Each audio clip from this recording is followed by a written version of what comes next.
Last year, Taylor and I looked each other in the eyes and shook hands on me becoming a 50% partner of Salt Shark. I'm super excited to announce that Taylor and I have decided to become business partners. The way I was raised, that's as good as legally binding, and my lawyers agree with that as well. I rightfully bought half of Salt Shark and started promoting it as an owner of Salt Shark. You guys saw the ads I did. No one even knew what Salt Shark was outside of New Zealand before I got involved. Man, the level of support from you guys, and it's honestly blowing my mind. Everywhere we've gone, people have recognized this guy, and it's from you guys watching the Instagram, watching the YouTube. But in December last year, when I realized I had an issue with Taylor's business ethics, I asked to be bought out of Salt Shark, and the proverbial shit hit the fan. What's happened in the last few months has been the worst experience of my life, fighting for my rightful half of Salt Shark, and the entire crew have suffered around me because of this. And so Taylor sent a letter to my lawyers on the 3rd of March saying that I was never ever a partner in Salt Shark, along with a cease and desist letter. Yet he's still using my face all over his Instagram to promote Salt Shark. And last week he launched the under car cleaner that we had both developed together as a team. But I'm in this position because we never signed a written contract.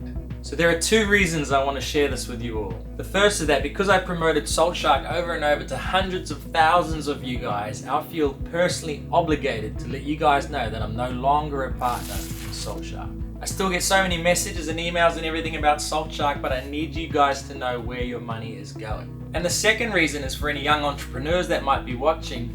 Never ever go into partnership with somebody without a written contract. No matter how much you think they would never screw you over, no matter how much of a good friend you think they are. Don't be stupid like I was and ignore all the advice, because it could be the most expensive mistake of your life. Anyway, this ordeal has literally taken its toll on my health, so I'm choosing to close this chapter and let karma take care of the rest.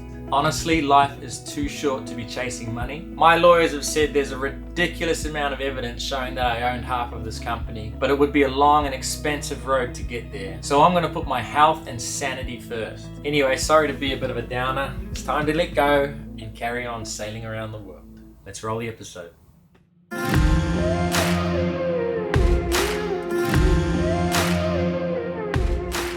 These two catamarans over here beached themselves on purpose this morning, and they cleaned the waterline with bleach. I've never actually seen that done before.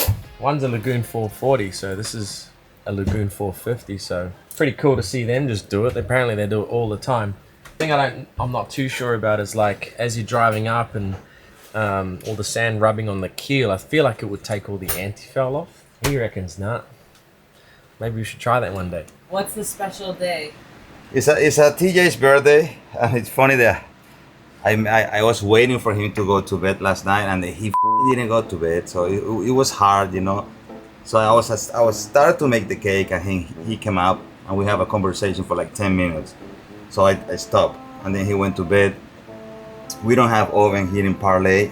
It's very simple. You take a pot, you put like a elevation between the pot and the cake, and you put salt under, sea salt. You cover it up, you light it up, and literally it's like an oven. And so when I opened the lid, it was all steaming. Everyone was sleeping, and the alarm popped up. This one right here, and I just ran and I ripped off everything. I ran and I started squeezing it. And they're like, beep, beep, beep, beep, beep. And TJ, hey, what's up? What you cooking? Well, what can I eat right now? And I'm like, wow, he caught me making the cake. So what does it look like? All right, the chocolate, yeah. This is why you can't cook around this guy. It's a little dry, but it's not bad. Well, that's why we wet the marica. And then last night I made a mango custard. And I cut some local mangoes from the area, super delicious. And after it cooled down the custard, it's, you see, now it changes like even have a different color. You want to try this, bro? Can we just talk about this apron for a sec? He wears this apron with no no shirt shirt. on. I asked. And then he turns around and his butt crack's hanging out. Anybody can make this on a boat. I make the cake super easy. When you're in situations like this, don't go too crazy, you know, like make your life easier, you know. It's already hard to bake the cake without the oven, so I'm sorry, but I have to eat this. That's why I'm fat. Ooh, Marcos has just done a 3-day fast as well, and this is how he's coming out of his fast. It's like a sandwich, pretty much. Now we wait an hour. Okay, before we see how the cake turned out, if this is your first time joining us, we have sailed around 40,000 miles around the world now and are about to leave Indonesia to sail to the Philippines. Marcos is my good friend who I filmed a season of Below Deck Sailing with about 4 years ago and is one of the best chefs in the business. TJ is one of our patrons that we have invited sailing with us for about a month, and he picked a bloody good time to come sailing with us, that's for sure. You know how lucky you are that Marcos is here on your birthday? Yeah, I can't explain how lucky I am for a lot of reasons, but yeah, Marcos being a big part of it. Not only is he a great cook, he's an awesome person. Really enjoyed this time with him and everybody here. Feeling extremely blessed. It's the best birthday ever. I didn't expect any of this. I know this is not easy to do in the middle of nowhere, and for you guys to spend all the time and effort to put this together for me, it's overwhelming, but very awesome. Like for me, I grew up with my mom making cakes. That was her job. I grew up with a cake every single day. I'm kind of impressed. Happy birthday to you. Yeah, so I already kind of said all this, but it's literally overwhelming. I didn't expect any of this, you know. Thank you so much. It's a lot of time and effort you guys put into this. Thank you. It really means a lot. Oh no! Saving the day. Many eyes. Oh, he's gonna have the runs. That's not good for him. Hershey's Kisses later. Wish I could lie. It's pretty amazing. Great job, man. Thank you. Thank you, bro. And what better way to spend your birthday than a good old beach barbecue, albeit with wet firewood. Yeah, boys. With a bit of persistence, we eventually got her going though, leading us into a romantic sunset where the bromance kicked in between the two birthday boys. There we go. The boys, Capricorns, boys. And who better to have on the tongs than the big man himself? Although I don't think there was any hair left on his arm after he flame grilled everything. Holy, that's so well done. The next morning, we went back to the city of Sorong to clear out of Indonesia, and immigration boarded the boat, who had been giving us a really hard time trying to leave. You guys leave tomorrow? Yeah, 6 o'clock. This a passport? The immigration officers were actually super friendly and seemed to be a completely different crowd than the ones I had been on the phone with. We actually ended up having a good laugh with them, and within no time we were all cleared out and ready to leave for the Philippines. Okay, thank you guys. Hi, little birdie. Okay, bye. Bye, guys. See you guys. This is the most random migration I ever see in my life. They look like angry, but they actually want to play with us. It was a show. So we've gone through like 24 hours of hell with them, saying that they're not going to check us out, they're not going to put everyone on the crew list and all this. And immigration were the ones that were giving us the trouble, and they just turn up like joking around like nothing happened. So very different. I don't know what the goal of it all is. It's really hard because there's a rule in Indonesia where you've got to arrive with the same crew that you're leaving with. And we've had a crew change, so we had to go through a whole bunch of, well, basically money. It was about $1,000 for these guys to come on and to get us cleared out, but we're officially cleared out. So next stop's going to be the Philippines, but the people that were making it hard for us with the immigration, it's an immigration issue, and then those guys just came on who are just absolute clowns. So it was, I don't know, there's a big difference between what I was imagining and what just happened. By the way, how ridiculous is this rule of yachts having to clear out with the same crew that they cleared in with? You could be in Indonesia for 6 months, and the chances of every single person staying on board and leaving the country with you is pretty slim. So they wanted $150 per person to get the crew list changed just to be able to leave the country. Pretty crazy if you ask me. But anyway, what's done is done, and we can now get ready to head offshore. We are going offshore from today. Everything we've been doing till now we've considered just island hopping, coastal cruising. We're always within a very safe distance of land. But from now on we're going doing some blue water sailing. From here on is about 700 miles to get to Surigao in the Philippines. So we're here in Wayag, and our first stop is going to be here in Morotai, and that'll be our last stop in Indonesia, and that is 150 miles.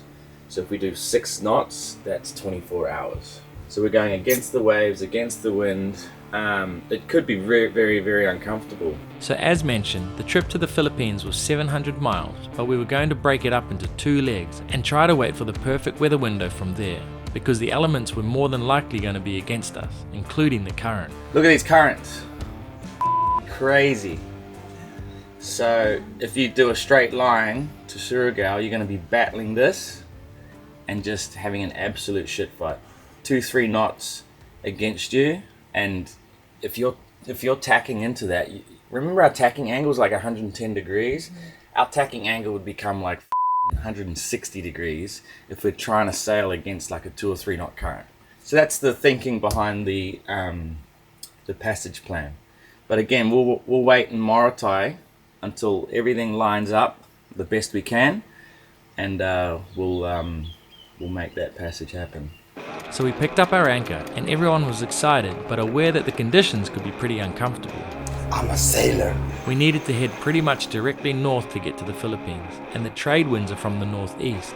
So from what I had been monitoring, there would never really be a perfect weather window long enough to get a smooth run the whole way anyway. So we just had to take our chances. Yeah, I'm super excited about this passage. We've got 4 crew that have no experience sailing, especially like blue water passages.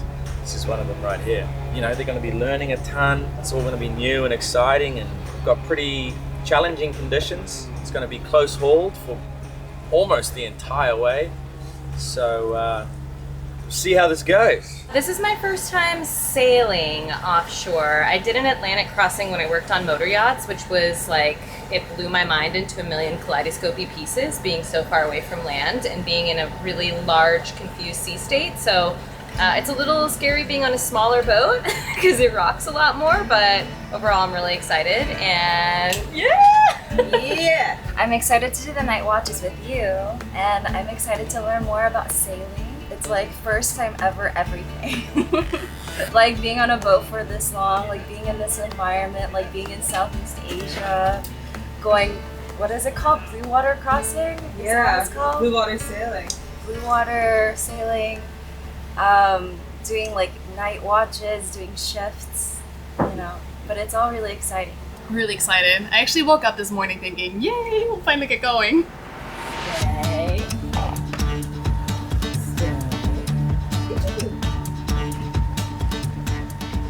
Okay, so now the mainsail is up. Is that your board? Yeah, it was on here? It's TJ's. Ah. And it wasn't even an hour into our passage when we had our first seasick victim up on the sunbed, which was extremely concerning because the conditions were actually pretty dreamy at this point. The boat was definitely moving around, but things were only going to get a lot worse. So Ayana took some Dramamine to calm her stomach, which for a lot of people makes you pretty drowsy, but for Ayana, it literally knocked her out for the entire trip to Morotai. We're back at it. First overnight passage since we come into Indonesia. And it wasn't too bad. It was a bit bumpy. But now the wind direction is changing. It's pushing us more west. And we want to go more north. I think that it's officially safe to say that I've lost my watch partner. She's been down and out and up here sleeping since yesterday afternoon. I'm sorry, Ayana. I hope you feel better. Yeah, if you've never been seasick before, it's a lot like being car sick, except in a car, you can pull over and the motion sickness goes away. On a boat, you just have to keep battling through it until the conditions get better, which often doesn't happen for a long time. So we were actually glad that Ayana was able to sleep while seasick, because being awake and throwing up non-stop was one of the worst feelings ever. I've been there a few times myself. We continued to sail upwind, and after being passed out on the flybridge for almost 24 hours, Ayana finally sat up, but not for long. Still feel sick. Serious? Yeah, when I sit up. Lay back down. So it was back to bed for Ayana, Meanwhile, a squall was forming on the horizon, so Britt and Jamie scrambled to put a couple of reefs in the sails in case the squall carried high winds. It's about to piss down with rain. That looks so dramatic on the GoPro, holy crap.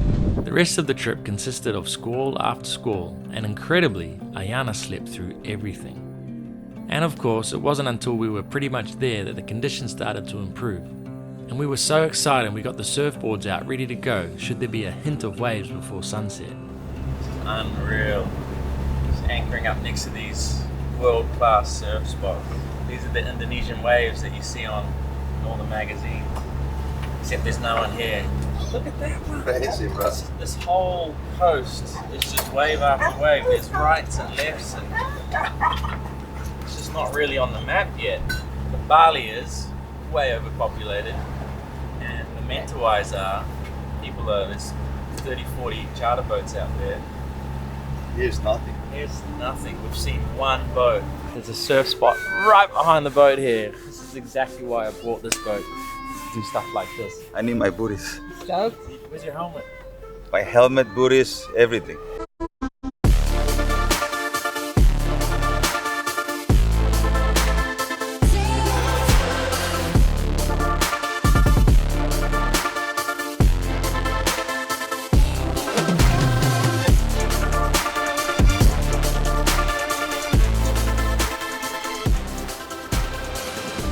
And the waves were perfect. Those of you who have been following for a while will know that this is our idea of the ultimate setup. Anchoring right next to an uncrowded surf spot in beautiful crystal clear warm water with a bunch of good friends. For me, life doesn't get much better than this right here. TJ was filming some of the surfing out here, and he lost his mask right around here somewhere. So we're going to come together and see if we can find this thing. What do you think? Good luck, Marco. You can't even swim, so I don't know why. We're going to be looking for Marcos after 4 hours. Okay, the problem is we were surfing at the time, and obviously that way is just all ocean. So we took 2 marks on the land, but it's hard to get a fixed point from 2 bearings on the land on one side of you. So I've got a blue roof. When we can see the blue roof and we're in line with Parlay, that's roughly where it is. Plus there's like a 2-knot current out here as well. What was your bearing? I saw a tree, a dead stick in the boat. So. Was it floating? No, it's on the beach. There's only one. I think Jamie took a bearing. It was a sailboat sailing past and Parlay, and we were directly between those two. So if there's any chance of that sailboat still being there, we might find it. This is the moment TJ lost his mask. Like, getting frustrated. Okay, let's pause it. Right there. So that's the bottom. That's the seabed here. That's what the bottom will look like. It's gonna look like there's some green and some brown beside the green. Okay? That's extremely unique. The last time we had to look for something was those sunglasses. And you got them. Yeah. So there is hope. So as you heard, we had pretty much no idea where this mask and snorkel would be. But we were willing to give it a try because A, we don't want to leave plastic in the ocean, and B, they were a pretty expensive set. But as we hopped in, the current was absolutely ripping, so we couldn't hold our position very well to do a good search. All of us gave it our best effort, but it just wasn't meant to be. Alright, there's no way we're going to find it. The current, absolutely ripping. You saw the waves are coming in and just sweeping across the reef. It's so strange. Out deeper, the current is ripping that way, and then over the reef, it's pouring in this way. So you got this circular effect, and we can't actually get to the spot where we think the mask is. Never mind. The next morning, TJ gave up on the idea of filming in the surf and decided to get on a surfboard himself, but had fairly similar results. TJ, how was your first day of surfing? It was amazing. I was doing extremely well until I had a slight equipment malfunction. What happened? I took one on the head. I think I did a couple somersaults and held onto the board, and yeah, that's what I came up with. Hold it up for us. I was this close to catching a barrel, like right there. I could feel it. Oh my god. I didn't even know that's how they were constructed. See there? Learn something every day. It's Amazing. That's why I can't have nice things. Is it your first time back in the water? Absolutely terrifying, but I'm really happy that I didn't let my fear get the best of me and I at least paddled out. So, happy with that. I'm gonna do it again at the next place. I'm watching the whole thing playing lifeguard, and TJ's getting smashed. He's doing somersaults through the water, paddling, dying, snaps the board, comes back, and he's like, "That was awesome." I was expecting him to say that was horrible, but he loved it. That's the attitude. The biggest smile on his face too, like I'm gonna take this home with me. Souvenir. That's all yours, man. Should be a carry-on, right? Gonna get smashed up going to the Philippines. I'm trying to get up to Syria. We've got this crazy current that we've got to deal with. But the two main weather models that we look at are not agreeing. If the Euro one is right, then leaving tonight wouldn't be too bad. The GFS is right, leaving tonight would mean that tomorrow is a nightmare. And then if we don't leave tomorrow, the only other opportunity I can see is Friday, which is a day and a half of motoring, which I'd rather have motoring than 20 knots on the nose. But then you got 20 knots on the nose after that. If we wait another week, that's where we're trying to go. And look at the storm. Just the waves. So 20 knots of wind on any ocean puts a very big chop on it. Like even if it's a meter swell, it still puts a short chop on it, like a wind chop. And if you're going straight into it, the boat's just bang, bang, bang. Like it's just not comfortable for anyone. And when you start getting up to 20 knots, stuff can start breaking, and that's what you do not want in the middle of the night. So the waves will just come under one hull and just absolutely slam into the inside hull and bridge deck. It just rattles the entire boat. Yeah, it's all doable, but it's just how comfortable do we want to be on the way, you know? We're cruisers, not racers. Already cleared out of Indonesia, and we're waiting for this weather. But if we have to wait another week, 10 days, we've heard that there's a military guy that has been cruising around here, checking people's paperwork. It's maritime law not to send someone out into dangerous conditions, and you could argue whether these are dangerous or not. It's just really uncomfortable, but it would probably require a bit of a bribe or something to get him off our case. But we're not legally allowed to just hang out. We're allowed to wait for weather. Need like 3 days of easterlies, and it'll be an awesome sail. We don't even have 1 day of easterlies. Perfect. We'll go then.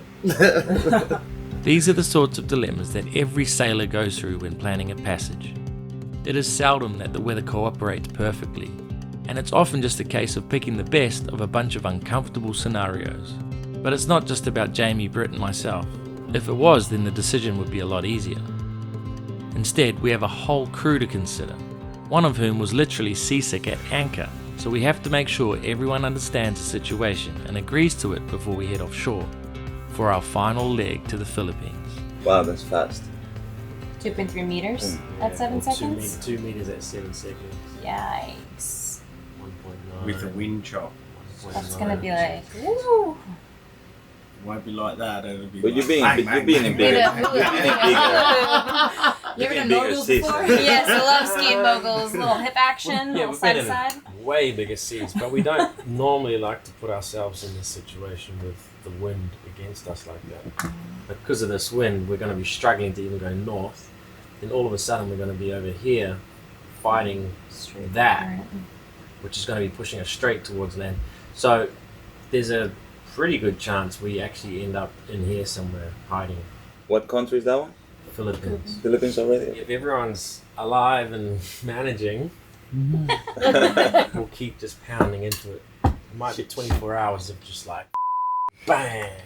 And would you believe it, every single person was ready to take this weather window on, rather than wait for who knows how long for a better window to come along. As a captain, you can't ask for much more than be surrounded by such positive people. who can smile and laugh even though things were about to get pretty miserable. What these conditions do is make it more rewarding when we get there. Gotta embrace the suck. Sailing is quite regularly about making the most out of tough situations, and we were ready to take this one on head first. Embrace the suck. Team Parlay!